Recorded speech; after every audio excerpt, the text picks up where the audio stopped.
Yoshi's Crafted World! Yoshi games are always going to have a special place in my heart, as I believe I've told this story before, but let's do it again.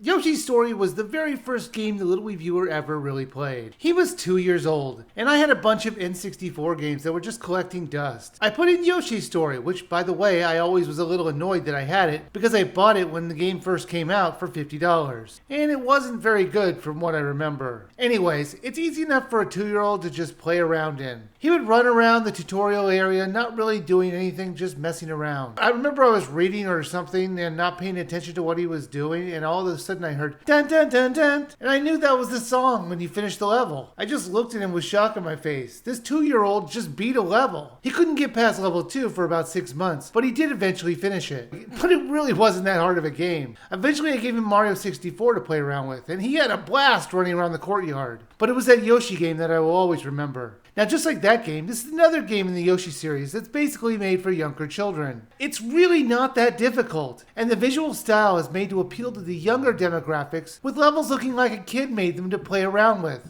Now, the story is about powerful stones that make dreams come true. Kemet comes and blows up the idol that it was sitting in, and a few of the stones that power it just get shot out into the world, so the Yoshis need to go get them back. The world has a very cardboard-looking way about it. Everything looks like a kid's project. The world is made up of everyday products, which are taped and glued together to make houses, ramps, or anything else the creators could imagine. I did like the look of it. It was interesting to see the different takes the level designers would take on this certain aesthetic on each of the levels that the Yoshis visit. You move from level to level using a map screen that kind of looked like a pop-up book. It's just a much toned down version of the map screen from Yoshi's Story for the N64.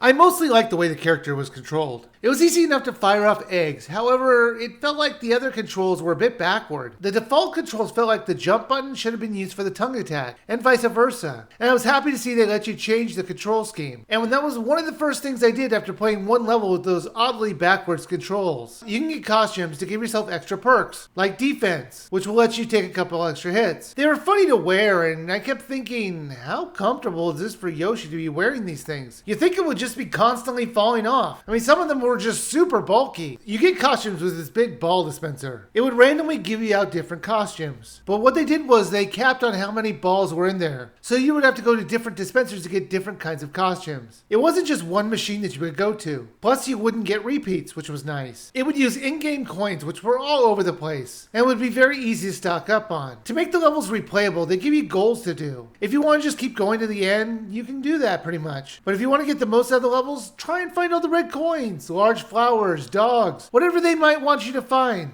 You're probably going to need to go into the levels multiple times to find everything you need from it. Plus the levels can be played backwards as well. It's more of a speedrun sort of thing. It was funny to see the backsides of the levels, because you could see how the real world products were used to make these cardboard levels. Yoshi's Crafted World is very charming in the fairly short amount of time you're playing it. The game can be beaten in less than 7 hours, and maybe, I'm being super generous here, double that if you want 100% it. You won't find a lot of challenge to the gameplay, and there's even an easy mode which gives the Yoshi wings to make it even easier. I did enjoy my time with it, but due to the fact that you could beat this over a weekend, I would say it's only worth the rent. At $60, it's not worth it. If it's half that price, I would say go for it. While it's very replayable, I never really had too many issues with the enemies, and most of the time it was my fault if I got hurt or died due to carelessness. So I would say it was only worth the rent until it comes down in price.